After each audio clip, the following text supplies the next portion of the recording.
My wife had been working on her special project for 4 months now. It was not her personal project, but she was the lead person and responsible for its success. The project was designed to save her company, Bixler Enterprises. The last 4 months had been difficult due to the fact that she was forced to work hard. It was important for both her and the company. There was a good chance that Bixler Enterprises would go under if the project didn't get done. Sarah had a bachelor's degree from Albright and an MBA from Wharton. She was the smartest one in the family.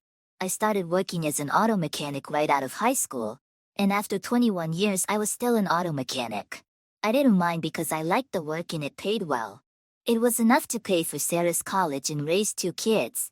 We weren't living luxuriously, but we were doing well. The kids had already shipped out and things were going pretty well with our income. Sarah got pregnant 3 months after we were married, at the age of 18. For the first few years we were married, we lived with my parents. They had a big, empty house as 4 of my siblings had moved away. That meant we had a babysitter while Sarah got her first few years of college. Because of 2 pregnancies, the 4-year degree took 6 years to complete. It was hard, but she made it through. I always had a job and never lacked for overtime if I needed it. After Sarah graduated from Wharton, we rented our own place. She had job offers from several large firms, but they all required us to move. I didn't mind, but Sarah wanted to stay close to home. That's why she decided to work at Bixler Enterprises. It paid well, but most importantly, it gave her responsibility and the opportunity to advance. Sarah was a hardworking, dedicated employee. The presentation is Thursday at the Radisson Hotel in Philadelphia. I took a few days off work to assist her as needed. In the end, all I accomplished was making her something to eat when she got home. I didn't know anything about her job, nor did I want to know. High-level corporate business bored me. Businessmen from Europe, Asia, and South America came here. The company paid for their airfare and provided rooms at the Radisson Hotel while they were here. It was expensive as hell, and from some of the things Sarah had said, the company was overestimating its finances. Her presentation was important to her, to the company, and to over 200 employees. Until Tuesday evening, everything was going well. Sarah came home in a new outfit, a gray suit with a white blouse. She laid out everything she needed on the bed in the guest room. When it came to housekeeping, she was normal, but when it came to work, she was meticulous. I didn't understand why she needed to pull out her fancy underwear, but I didn't say anything. In addition to her suit for the presentation, she had several cute little cocktail dresses for social events before and after the event. I had always avoided such events, but felt obligated to go with her if she wanted me to. She thanked me for the offer but said it wasn't necessary. All the materials and equipment she needed were neatly stowed in the trunk of her Volvo before she left work. She drove the car herself to make sure everything was in perfect condition. She had all day Wednesday to get ready, and all evening Wednesday to socialize with her guests. Sarah was so good at what she did that I felt it would have been better if I had just stayed away from her. Finally, she was done. She had checked and double-checked everything. All she needed now was a hot shower and a good night's sleep. I guess my mistake was that I started checking her stuff after Sarah started showering. I thought I was helping, but it turned out to be the opposite. I was shifting things on the bed when a small white envelope fell out of the side pocket of her makeup bag. An envelope from a drugstore, but not the kind we usually use. Inside were 10 pills. I had no idea what Previn was, and the instructions were confusing. If necessary, take 1 pill, and then a second pill 12 hours later. I thought it might be something she got from anxiety or nerves, but the instructions didn't make sense. The prescription was written in her name on Monday. I put the envelope back in as she was finishing her shower. I decided I wanted to find out more about Previn before I told her about it. Of course, if I mentioned it, it would mean I was going through her things. I hate dilemmas. While Sarah got ready for bed, I went to our home computer and typed in Previn. 10 minutes later, I joined my wife under the covers.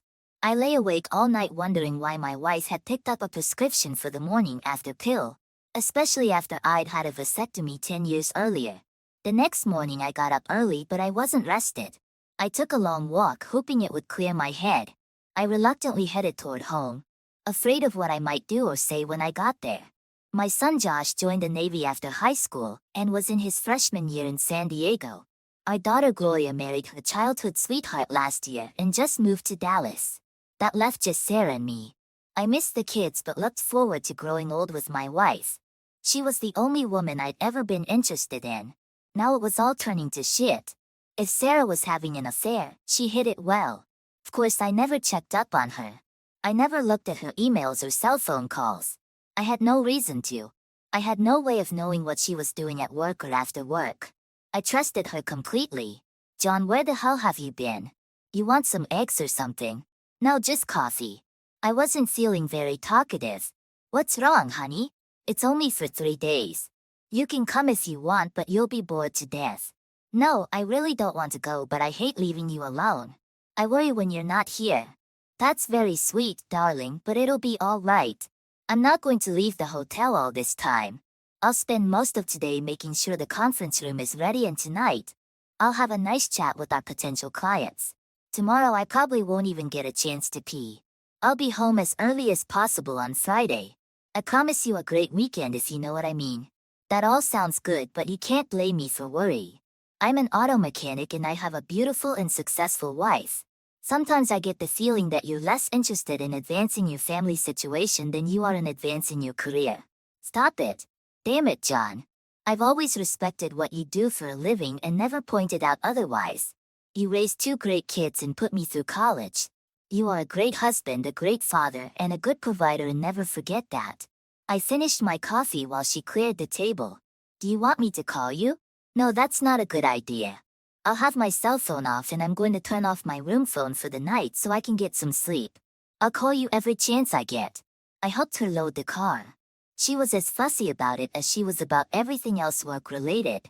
It would take her 3 hours to get to the Radisson Hotel. I stood on the porch and watched her leave. I didn't bother asking her about the pills. I spent the rest of the morning on the porch. I don't remember ever worrying as much as I did now. I felt small and insignificant. I felt out of my league.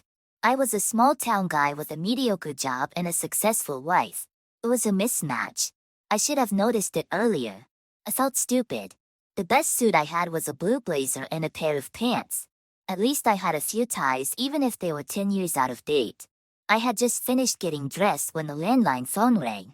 Hey sweetie, I just wanted to let you know I got here okay. You had a good drive. I'm assuming the traffic wasn't too heavy. It was fine. I'll call you tonight. Now I gotta go.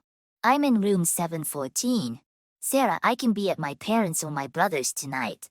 If you want to call me on my cell phone. Okay. Cell phone rings. I love you. Gotta go. I took my time getting to Philly. I didn't go straight to the Radisson. I stopped first and got a steak and cheese. Promised to be a long night. I wasn't sure what I was going to do. I parked in the hotel garage and just waited. Sooner or later I had to enter the hotel. I just couldn't decide when to do it. The ringing of my cell phone helped me make my decision. John, I just wanted to let you know that everything has settled. I'm going downstairs now to meet some people and have dinner. You didn't forget anything, did you? No. Everything's fine. I've got everything in my room for tomorrow. Do you need anything? No, John. Relax. I'm going to turn my phone off. I'll call you tomorrow morning. All right. Chuckles. Have fun. It's not fun, John. It's work. I didn't look too out of place. The lobby, restaurant, and conference rooms were full of people, so I could remain inconspicuous. There was a cute little brochure that showed the layout of all the hotel rooms. I wandered through the different rooms and stopped at the walls, looking around at the crowd. I had no idea what I would do if Sarah saw me. I would find out if and when that happened. I found an event board that listed all the rooms that were being used by the various groups. Bixler Enterprises didn't have any rooms available for Wednesday night. I found this interesting. Sarah had said she wasn't going to leave the hotel, but now I wasn't so sure about that. There were 3 dining rooms: family, casual, and fine dining. Sarah wasn't a big fan of dining with kids, so I went to the casual room first. It only took 5 minutes to make sure she wasn't there. I had better luck in the gourmet lounge. It was a cozy little booth nestled in the corner, the kind of table people reserve to have a private rendezvous. Sarah was wearing a black cocktail dress with a deep neckline and pearls. She looked elegant, and her companion looked like he appreciated it. I knew a few of the people Sarah worked with, and he wasn't one of them. He was familiar to me, but there was no way I could remember him. There were plenty of free seats, so I had no trouble crossing the room. There were candles and small glass candlesticks on the tables. I blew mine out and told the waiter it was bothering my glaucoma. I ordered the usual chicken dish and made myself comfortable. The waiter poured my coffee for the third time. Excuse me. The guy at the table across the table looks awfully familiar. Do you know who he is? Sure, that's Malcolm Eugene Foote. He's a member of the town meeting. He's expected to run for Congress in the next few years. Is that his wife with him? She's very pretty. No, this is the first time I've seen her.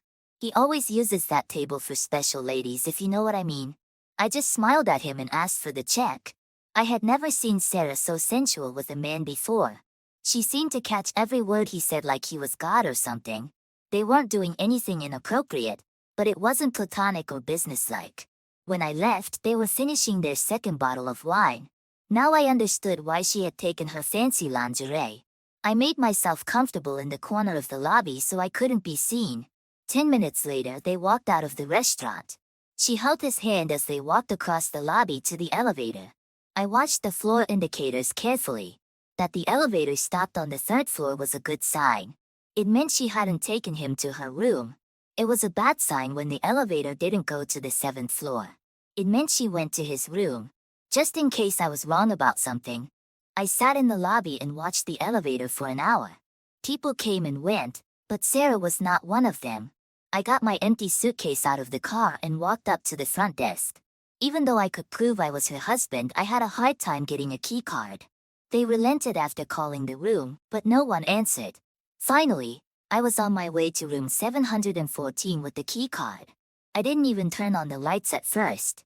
I just sat in the dark room for over an hour. It wasn't hard to make sure she wouldn't come back to the room. First, I packed all her clothes and personal belongings.